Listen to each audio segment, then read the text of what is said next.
ತುಂಬಾ ರುಚಿಯಾದ ಒಬ್ಬಟ್ಟಿನ ಸಾರು. ಒಬ್ಬಟ್ಟು ಅಥವಾ ಹೋಳಿಗೆ ಮಾಡೋ ವಿಧಾನ ಹಾಕಿದ್ದೆ. ಇವತ್ತು ಒಬ್ಬಟ್ಟಿನ ಸಾರು ಮಾಡೋ ವಿಧಾನ ನೋಡೋಣ. ಇಲ್ಲಿ ಒಂದು ಪ್ಲೇಟಲ್ಲಿ ಒಂದು ಗಡ್ಡೆಯಷ್ಟು ಬೆಳ್ಳುಳ್ಳಿ, ಒಂದು ಟೊಮೊಟೊ ಮೀಡಿಯಮ್ ಸೈಜ್ದು, ಹಸಿ ಕಾಯಿ ತುರಿ ಒಂದು ಮುಷ್ಟಿಯಷ್ಟು ತೊಗೊಂಡಿದ್ದೀನಿ. ಒಂದು ಬಾಣಲೆಗೆ ಸ್ವಲ್ಪ ಆಯಿಲ್ ಹಾಕ್ಕೊಂಡು ಇದಕ್ಕೆ ತಗೊಂಡಿದ್ದಂಥ ಬೆಳ್ಳುಳ್ಳಿ, ಈರುಳ್ಳಿ ಹಾಕ್ಕೊಂಡು ಚೆನ್ನಾಗಿ ಇದು ಕೆಂಪಗಾಗೋವರೆಗೂ ರೋಸ್ಟ್ ಮಾಡ್ಕೋಬೇಕು. ಖಂಡಿತ ಕೆಂಪಾಗಬೇಕು, ಗೋಲ್ಡನ್ ಕಲರ್ ಬರಬೇಕು. ಬಂದ್ರೇ ಒಬ್ಬಟ್ಟಿನ ಸಾರು ಟೇಸ್ಟ್ ಚೆನ್ನಾಗಿ ಬರುತ್ತೆ. ನೋಡಿ, ಈಗ ಕೆಂಪಾಗಿದೆ. ಈಗ ಈ ಮೀಡಿಯಮ್ ಸೈಜ್ ಒಂದು ನಾಟಿ ಟೊಮೊಟೊನ ಹಾಕೋತಾ ಇದ್ದೀನಿ. ನಾಟಿ ಟೊಮೊಟೊ ಇಲ್ಲ ಅಂದರೆ ಫಾರಮ್ ಟೊಮೊಟೊನೂ ಹಾಕೋಬೋದು. ಇದನ್ನು ಹಾಕ್ಕೊಂಡು ಚೆನ್ನಾಗಿ ಟೊಮೊಟೊ ಸಾಫ್ಟ್ ಆಗೋವರೆಗೂ ಫ್ರೈ ಮಾಡ್ಕೊಂಡಿದ್ದೀನಿ. ಈಗ ಒಂದು ಟೀ ಸ್ಪೂನಲ್ಲಿ 1.5 ಟೀ ಸ್ಪೂನಷ್ಟು ಜೀರಿಗೆ ಹಾಕ್ಕೋತಾ ಇದ್ದೀನಿ. ಇಲ್ಲಿ 1 ಟೀ ಸ್ಪೂನಷ್ಟು ಪೆಪ್ಪರ್, ಮೆಣಸು ಹಾಕ್ಕೊತಾ ಇದ್ದೀನಿ, ಕಪ್ಪು ಮೆಣಸು. ಇವಿಷ್ಟು ಹಾಕ್ಕೊಂಡು ಚೆನ್ನಾಗಿ ಇದನ್ನು ಫ್ರೈ ಮಾಡ್ಕೋಬೇಕು. ಈ ಜೀರಿಗೆ ಮೆಣಸು ಸ್ವಲ್ಪ ಆಯಿಲಲ್ಲಿ ಚೆನ್ನಾಗಿ ಫ್ರೈ ಆಗಬೇಕು, ಆಗಲೇ ಹೋಳಿಗೆ ಸಾರಿಗೆ ಟೇಸ್ಟು.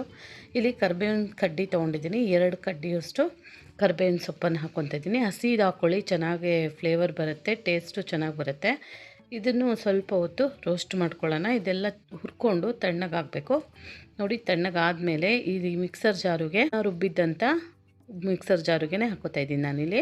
ಇದಕ್ಕೆ ಹಸಿ ಕಾಯಿ ತುರಿ ಹಾಕ್ಕೊಂಡು ಅಥವಾ ಒಣ ಕೊಬ್ಬರಿ ಆದರೂ ಹಾಕ್ಕೋಬೋದು. ಹುರಿದಿರೋ ಅಂಥ ಮಸಾಲೆ ಪದಾರ್ಥಗಳು ಮತ್ತು ಒಂದು ನಿಂಬೆಹಣ್ಣು ಗಾತ್ರದಷ್ಟು ಹುಣಸೆಹಣ್ಣು ಹಾಕ್ತಿದ್ದೀನಿ. ಇಲ್ಲಿ ನಾನು ಹೊಸ ಹುಣಸೆಹಣ್ಣು ಹಾಕ್ತಾಯಿದ್ದೀನಿ, ಚೆನ್ನಾಗಿರುತ್ತೆ ಟೇಸ್ಟು.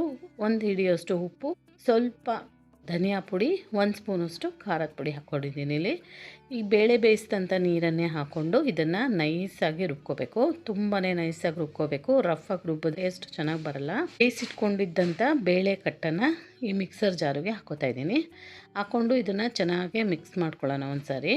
ನೋಡಿ, ಈ ಥರ ಮಿಕ್ಸ್ ಮಾಡಿಕೊಂಡು ಈ ಬೇಳೆ ಮಿಕ್ಸ್ ಮಾಡಿರೋದನ್ನು ಒಂದು ಬಟ್ಲಿಗೆ ಹಾಕೋತಾ ಇದ್ದೀನಿ. ಹಾಕ್ಕೊಂಡು ಇದಕ್ಕೆ ಇನ್ನೊಂದು ಸ್ವಲ್ಪ ಬೇಳೆ ಕಟ್ಟು ಮಿಕ್ಕಿರೋದನ್ನೆಲ್ಲ ಹಾಕ್ಕೊಂಡು ಕುದಿಯೋಕ್ಕೆ ಇಡೋಣ. ಬೇಕಿದ್ರೆ ನೀವು ಒಗ್ಗರಣೆ ಹಾಕ್ಕೊಂಡು ಈ ಮಸಾಲೆ ಹಾಕಿ ಫ್ರೈ ಮಾಡಿಕೊಂಡು ಹಾಕ್ಕೋಬೋದು.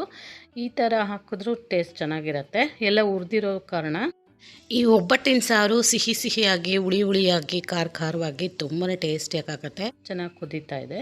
ಚೆನ್ನಾಗಿ ಒಂದು 10 ನಿಮಿಷ ಸಿಮ್ಮಲ್ಲಿ ಇಟ್ಕೊಂಡು ಕುದಿಸ್ಕೋಬೇಕು. ಇದ್ರ ಮೊದಲು ಬರೋ ನೊರೆ ಎಲ್ಲ ಕಡಿಮೆ ಆಗೋ ತನಕ ಕುದಿಸ್ಕೊಂಡ್ರೆ ಹೋಳಿಗೆ ಸಾರು ಟೇಸ್ಟು ಚೆನ್ನಾಗಿ ಬರುತ್ತೆ.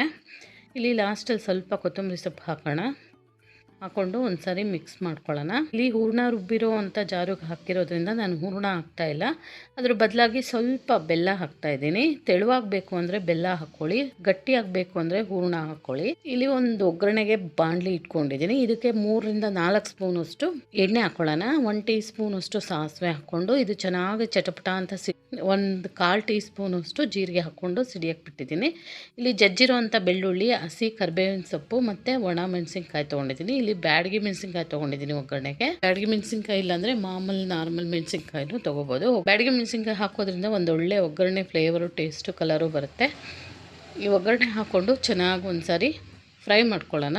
ಬೆಳ್ಳುಳ್ಳಿ ಸ್ವಲ್ಪ ಕಲರ್ ಚೇಂಜ್ ಆಗಬೇಕು, ಅಲ್ಲಿ ತನಕ ಈ ಒಗ್ಗರಣೆನ ಫ್ರೈ ಮಾಡ್ಕೊಳ್ಳೋಣ. ಫ್ರೈ ಆದಮೇಲೆ ಕುದೀತಾ ಇರುವಂಥ ಬಿಸಿ ಹೋಳಿಗೆ ಸಾರಿಗೆ, ಒಬ್ಬಟ್ಟಿನ ಸಾರಿಗೆ ಈ ಥರ ಲಾಸ್ಟಲ್ಲಿ ಹಾಕೋದ್ರಿಂದ ಫ್ಲೇವರ್ ಚೆನ್ನಾಗಿರುತ್ತೆ ಹೋಳಿಗೆ ಸಾರಿಗೆ. ಇದನ್ನು ತುಂಬಾ ತೆಳುವಾಗೆ ಮಾಡ್ಕೋಬೇಕು, ಗಟ್ಟಿಯಾಗಿ ಮಾಡಬಾರ್ದು. ಒಬ್ಬಟ್ಟಿನ ಸಾರು ತುಂಬಾ ಈಸಿಯಾಗಿ ಟೇಸ್ಟಿಯಾಗಿ ರೆಡಿ ಆಯಿತು.